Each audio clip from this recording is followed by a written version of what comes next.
This is part 2 of how I transformed a corner in my basement into this YouTube studio. In this video, I'm going to show you step by step how I made this pallet wood wall with free pallets.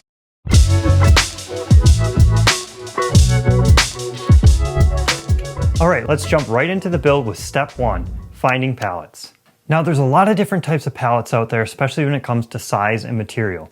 But I would focus on trying to find pallets with hardwood decking. You know, your ash, your maples, your oaks. Pine just doesn't look as good. What a hot take. To find pallets, my best recommendation is to think of someone you know who might work in shipping or manufacturing or basically any business that deals with inventory, and ask them to look out for pallets for you and set them aside when they find some. That's what I did, and someone was gracious enough to hold pallets for me and give them to me for free. Once you find someone, the first question they're going to ask you is how many pallets do you need? So I'm going to walk you through the process I used to estimate the number of pallets I needed for this wall. If you just want to skip this part and go to the build directly, go to this timestamp. So I first calculated the square footage of this wall, which is about 19 square feet. Then I looked up the dimensions of the most common pallet, which is 48 by 40 inches. While every pallet is different, we just need some conservative estimates. On the top side of this standard pallet, there are typically 5 3.5-inch deck boards and 2 5.5-inch deck boards. On the bottom, there are typically 3 3.5-inch boards and 2 5.5-inch boards. So if we add up all the square footage of these boards, we get about 14 square feet of decking per pallet, conservatively speaking. So if we think of the 19 square feet we needed here, that means we would need less than a pallet and a half. But that number isn't perfect, so I did some number crunching to figure out a fudge factor that you guys should use. I arrived at about 30 to 40% extra needed to cover the error due to cutting the boards off of the pallets instead of prying, cracked boards, pallet decking size variation, and waste when ripping the boards down to width. So instead of yielding 14 square feet per pallet, we're actually going to assume we get about 9 square feet. Finally, dividing our wall square footage by the square footage per pallet, we get about 2.2 pallets needed total, but we'll call that 3. Once I had a handful of pallets in my possession, I started the process of getting all the boards off the pallets. This was my first time working with pallets, but I learned pretty quickly that prying the boards off was not going to work. At first I was wondering if I just got really weak or what, but then I realized that the deck boards were held on with ring shank nails instead of smooth nails, which have way more holding power. I didn't want to waste time and I didn't really care if I had short boards, so I ended up just cutting them off instead of prying. I ended up using a circular saw to cut the deck boards off, but it kind of bound up a lot. It's not the best tool for the job. It's all I had that day. If I had to do it all over again, I would use a jigsaw or a reciprocating saw.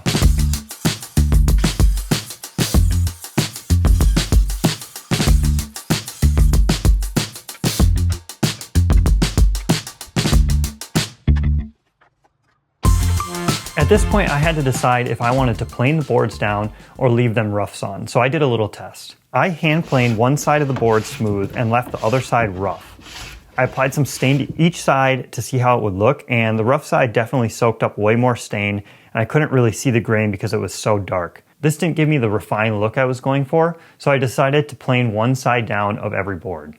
If I wanted a more rustic look, I probably would have just left the boards unplaned and probably unstained as well. So for planing, I used a small 12-inch thickness planer. If you don't have a thickness planer, feel free to just use a rough grit sandpaper, and that should make it plenty smooth for staining. In reality, the boards don't have to be perfectly flat, so the planer was probably overkill. The boards were not all the same thickness, and the planer really couldn't handle deep cuts, so I had to come up with an efficient process for running them all through. I grouped all the boards by similar thickness and then set the initial planer height based on the thickest board in each group. Then I ran all the boards through even if the cutter didn't touch every single one of them. I left some of the boards skip planed, which just means that some of the rough sawn material was left on it because the cutter head didn't contact it. I really liked the variation in texture that this caused, and it was accentuated by the stain later on. Next, I adjusted the planer height down and ran the boards through again.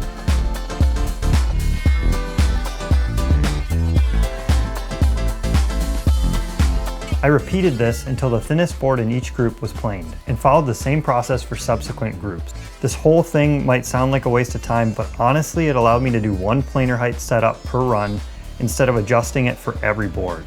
And when you're planing over 100 boards, trust me, this small efficiency adds up to a lot of time. So one tip I have is to do a stain test before you do all this planing. I didn't stain test the pine pallet boards and I spent all this time running them through only to find out that I really didn't like how they looked. So all that time was wasted because I didn't end up using those boards. I'm glad I didn't use these pine wood boards because later on I checked and they just didn't look like they fit with the hardwood. Alright, step 4 is staining the boards. So when I did this, it was wintertime and I had to do it all in my basement, and for that reason I wanted a low odor stain. That's why I went with a water-based product. I tested 3 different water-based products I had laying around. First was Minwax water-based American walnut stain, then General Finishes dark brown dye stain, and then finally General Finishes medium brown dye stain. I decided to go with medium brown for the first coat and then the dark brown for the second coat. These cans were so old that they were corroded shut, but they still worked and I was able to save a bunch of money and not have to buy any more stain for this project. I knew I wanted the wall to be a nice warm dark brown to minimize reflection of light behind me. The nice thing about these dye stains or stains in general is that you can darken them just by doing multiple coats. You're not really committing to one tone from the beginning. So I went ahead and I stained every single board the medium brown and let them dry.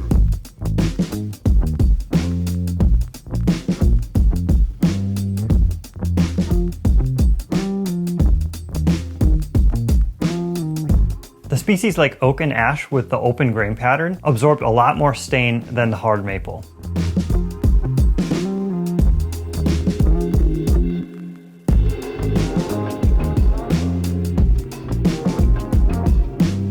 I really liked the variation in the tone and texture between the different wood species, so I didn't really try to make the maple look like the others.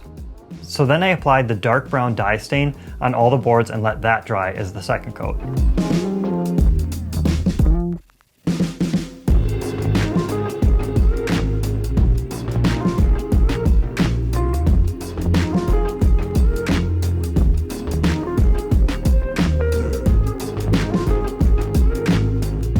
So now for just a quick disclaimer. I would be very cautious with the dye stain bleeding. And what I mean by that is when it gets wet, it is possible that it could leave some residue or color on whatever it touches. If you're going to use this stain or dye stain in a finished area with carpet or furniture, I would definitely put a finish over it. I didn't use a finish on mine because I was worried about glare from the lights. But the last thing I would want is for you to ruin something nice in your house. So just be careful and put a few coats of finish on it so it can't rub off onto anything. Okay, on to the next step, which is cutting the boards to size. You might be thinking you should have done that before you started staining everything, and you would be absolutely correct. Absolutely correct. For some reason, I thought I was going to be installing these boards with a rough edge, but later on I found out that it just didn't look good. I definitely recommend doing all your ripping and cross-cutting before staining. It'll save you time. So I started by ripping a clean edge on each board.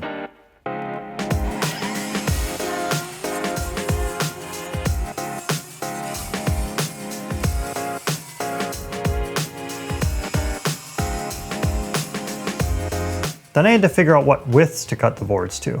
Since I didn't quite have enough wide boards to create a pattern, I had to rip them in 2. You can use different width boards, but all the boards in a given row have to have the same height so that there's no gap in between.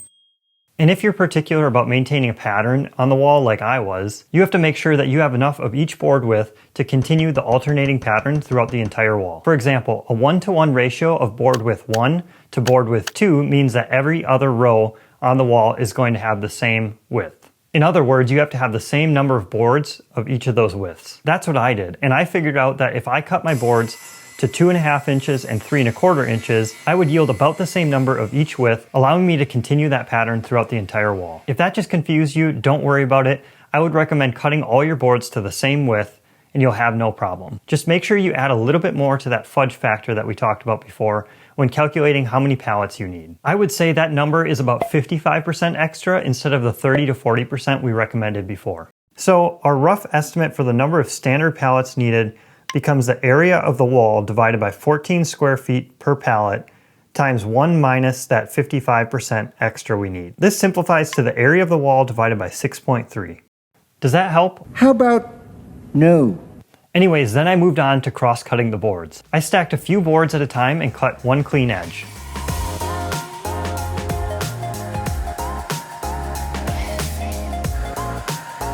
Then I flipped them around and cut the other side.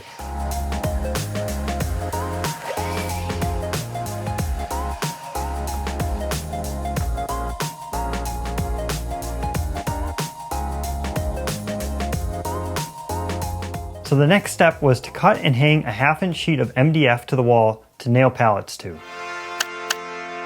You might be wondering why I didn't just nail the pallets directly to the wall, and you definitely can, but this is an apartment, so all the work I do down here for my YouTube studio has to be temporary. Nailing everything to a second panel will allow me to remove everything as one piece when I move. That way I don't have to pull every single piece of pallet wood off the wall individually. And honestly, I can't remember why I used MDF. You could just as well use OSB or plywood. If I didn't have to buy that MDF, which was about $50, this would have been a $0 project for me because I got the pallets for free and already had the stain. Another tip I have for you is to paint the wall before you apply the pallets. If there's any sort of contrast between the color of the pallet wood and the wall, you're gonna see some small gaps in between the boards. If I were doing this in a home, like in a bedroom or something, I probably would have painted it beforehand. Okay, now it's time for the last step, which is nailing the boards to the wall. But first, I just wanted to hop in here and say, if you guys are enjoying this video, please help me out and hit that like button and subscribe to my channel so that you can see all the other videos in this series. All right, back to nailing. I used 1-inch 18-gauge brad nails for this. If you're doing a pallet wood wall over drywall, it might be okay to nail into the drywall alone, but I would recommend trying to get the nails into the studs using maybe like 1.5 inch or 2-inch brad nail. So the way I hung these boards is I started on the left side of the wall, lining up that first board with the edge of the wall, putting 2 nails in that board, and then doing the same thing all the way across to the other side. I used a spacer piece when marking the last board up against the wall so that it wouldn't be touching the wall. Here are 3 key points for you to remember when you're nailing the boards in.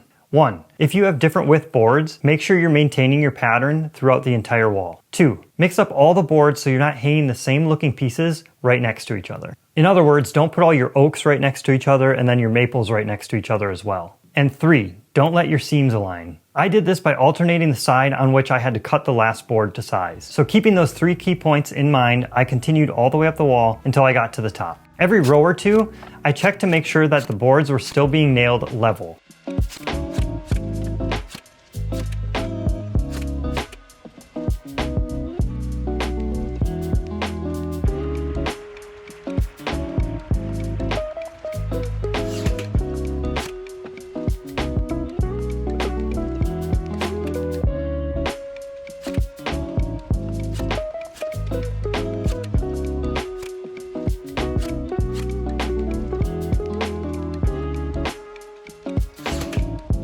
When I got to the top, I technically needed to rip down some pallet boards to fit in the small space at the top. However, this little space at the top wasn't even going to be visible in the camera frame, so I decided not to waste time on that. And about 120 nails later, we have a finished pallet wood accent wall.